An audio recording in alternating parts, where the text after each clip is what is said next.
Hi friends, welcome to மண் வாசம் channel. இன்றைக்கி நம்ம சேனலில் பார்க்க போகிற ரெசிபி பன் ரெசிபி தாங்க. அதுவும் சாஃப்டாக நல்லா புசு புசுன்னு நம்ம வீட்டிலே எப்படி செய்யலாம் பார்க்கலாங்க. அதுக்கு ஒரு பாத்திரத்தில் ஒரு முட்டையை உடச்சி ஊற்றிக்குங்க.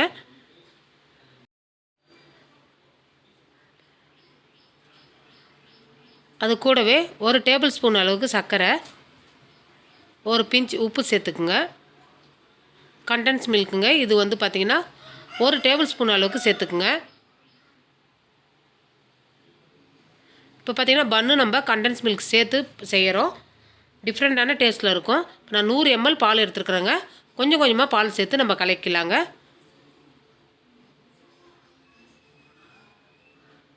இந்த அளவுலாம் பார்த்திங்கன்னா 200 கிராம் மைதாவுக்கு நான் சொல்கிற அளவுங்க. இந்த பால் கண்டென்ஸ் மில்க் எல்லாத்தையும் ஒன்று சேர நல்லா அடித்து எடுத்துக்குங்க. கூடவே ஒரு டேபிள் ஸ்பூன் அளவுக்கு ட்ரை ஈஸ்ட்டு சேர்த்துக்குங்க. அதையும் சேர்த்து நல்லா கரைச்சி விட்டுக்குங்க. அதில் இப்போ 200 கிராம் மைதா மாவு எடுத்துருக்கோங்க. அதையும் சேர்த்து இதில் கலக்கிக்கலாம்.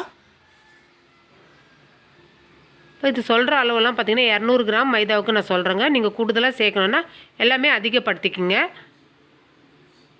பார்த்திங்கன்னா கொஞ்சம் பால் சேர்த்துக்கலாங்க. பால் அளவு பார்த்திங்கன்னா 200 கிராம் மைதாவுக்கு 80 ml பால் கரெக்டாக இருக்கும். நீங்கள் அதிகமாக சேர்த்துட்டிங்கன்னா ரொம்ப தண்ணியாகிடும் மாவு. கரெக்டான அளவில் சேர்த்திங்கன்னா பன்னு சூப்பராக உங்களுக்கு கிடைக்கும். பன்னுக்கு எப்பவுமே கொஞ்சம் தளர்வாக தாங்க மாவு இருக்கும். நம்ம சொன்ன அளவுலேயே நீங்கள் போடுங்க. ஒரு 40 கிராம் வெண்ணெய் சேர்த்துக்குங்க. வெண்ணெயை மாவு கூட சேர்த்துட்டு நல்லா பிசைஞ்சு கொடுக்கணும்.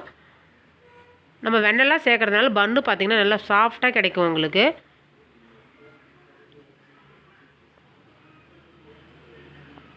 அவ்வளோதாங்க. இது ஒரு 1/2 hour அப்படியே இருக்கட்டும். ஒரு மூடி போட்டு அப்படியே வச்சிடலாம்.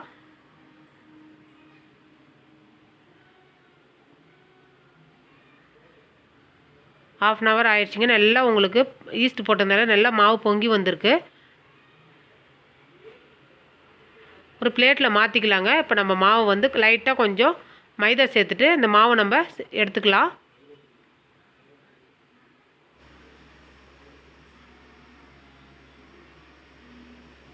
அவ்வளோதாங்க. மாவை எடுத்துகிட்டு லைட்டாக பிசைஞ்சு கொடுங்க. ரொம்ப அழுத்தம் கொடுக்கக்கூடாது. லைட்டாக பிசைஞ்சு கொடுங்க.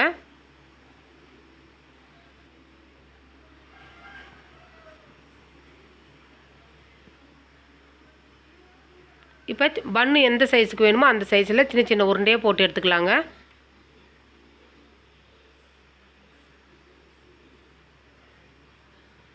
இப்போ 200 மாவுக்கே உங்களுக்கு எத்தனை உருண்டை கிடைக்குது பாருங்கள்.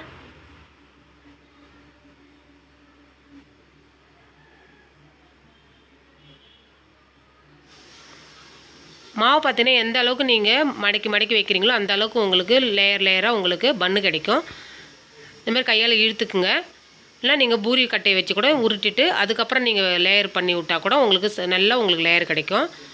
இப்போ நான் கையாலே பண்ணுறேங்க. இந்த மாதிரி ஃபோல்டு பண்ணிவிட்டு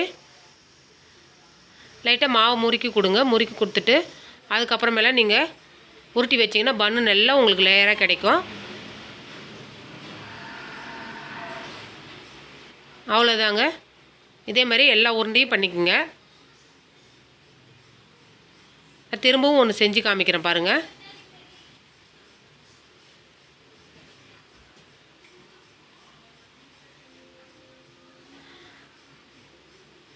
நான் ஈஸியான மெத்தட் சொல்லித்தரேங்க. நீங்கள் வேணும்னா நீங்கள் அப்படியே கையாலேயே கூட நல்லா மாவு பிசைஞ்சு நீங்கள் உருட்டி எடுத்திங்கன்னா கூட பன்னு நல்லா உங்களுக்கு லேயர் கிடைக்கும்.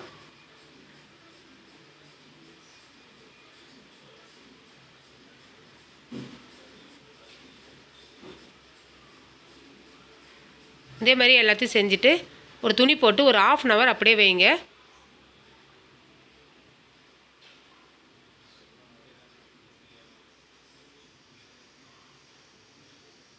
நல்லா 1/2 மணி நேரம் கழித்து பாருங்கள். நல்லா பால் வந்து பெருசாக நல்லா உப்பி வந்திருக்குது.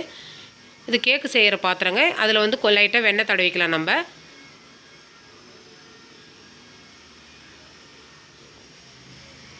இப்போ நீங்கள் கேக்கில் செய்கிற பாத்திரம் இல்லாதவங்க குக்கரில் கூட நீங்கள் சால்ட்டு போட்டு மேலே ஒரு பவுலில் வச்சுட்டு கூட நீங்கள் வேக வைக்கலாங்க.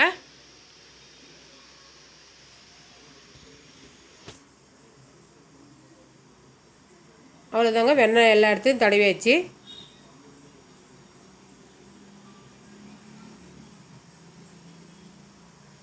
எல்லாத்தையும் ஒன்று ஒன்றா எடுத்து அடுக்கிக்குங்க. அடுக்கிட்டு ஒரு 1/2 அன் ஹவர் அப்படியே வைங்க. இதுவும் ரைஸ் ஆகி நல்லா வரும்.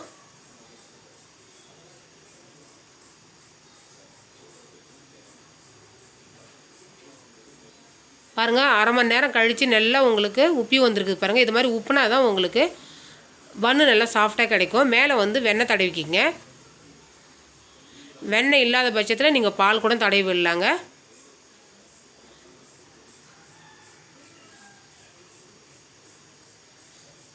அவ்வளோதாங்க. இப்போ நம்ம அடுப்பில் வச்சுக்கலாம். இந்த பாத்திரம் பார்த்திங்கன்னா அந்த கேக்கு செய்கிற பாத்திரத்துக்கூடயே கிடச்சிதுங்க. இது வந்து மண் வச்சு அது மேலே வைக்கணும் இந்த பாத்திரத்தை.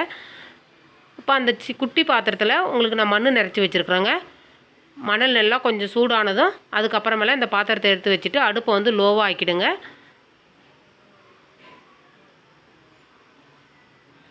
அதுக்குள்ளார நம்ம பன்னு வெந்ததுக்கப்புறம் மேலே வந்து லேயர் தடவுறதுக்கோசம் கண்டென்ஸ் மில்க் 1 டேபிள் ஸ்பூன் அளவுக்கு எடுத்துக்கோங்க. 1 டீஸ்பூன் வெண்ணெய் எடுத்துக்கோங்க. ரெண்டுத்தையும் நல்லா கலக்கி வச்சுக்கோங்க.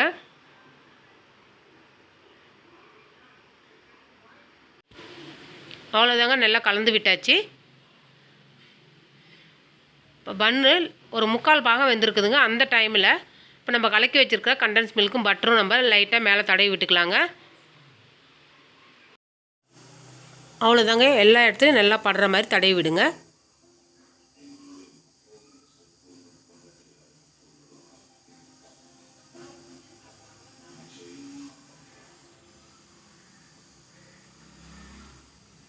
இப்போ திரும்பவும் மூடி போட்டு ஒரு 5 நிமிஷம் மேலே வேகட்டுங்க. அவ்வளோதாங்க, ரெடி ஆயிடுச்சு நம்ம சாஃப்டான பன்னு. கலரும் நல்லா மாறி இருக்குது பாருங்கள். இந்த ஓரெல்லாம் நல்லா செவந்து இருக்குது. இந்த டைமில் நம்ம எடுத்துடலாம். நல்லா ஆறுனதுக்கப்புறம் நம்ம பிளேட்டில் மாற்றிக்கலாங்க. இப்போ நம்ம அந்த பாத்திரத்தில் பட்டர் பேப்பர் கூட போடலைங்க, அழகாக உங்களுக்கு வந்துடுது பாருங்கள்.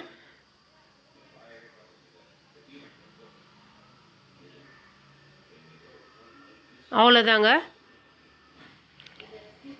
பன்னு உங்களுக்கு ரெடி ஆகிடுதுங்க. இப்போ பார்த்தீங்கன்னா நம்ம தனித்தனியாக வச்சனால அழகாகவே வந்துடுது பாருங்கள். எவ்வளோ சாஃப்டான பன்னு கிடச்சிருக்குதுன்ட்டு. இப்போ பன்னில் வந்து கண்டென்ஸ் மில்க் சேர்த்து செய்கிறது டிஃப்ரெண்ட்டான முறையில் இருக்கும். டேஸ்ட்டும் நல்லாயிருக்குங்க. இந்த ரெசிபி பிடிச்சிருந்ததுன்னா மண் வாசம் சேனல் லைக் பண்ணுங்கள், ஷேர் பண்ணுங்கள், கமெண்ட் பண்ணுங்கள், சப்ஸ்கிரைப் பண்ணுங்கள். பக்கத்தில் இருக்கிற பெல் ஐக்கானை கிளிக் பண்ணுங்கள். தேங்க்யூ.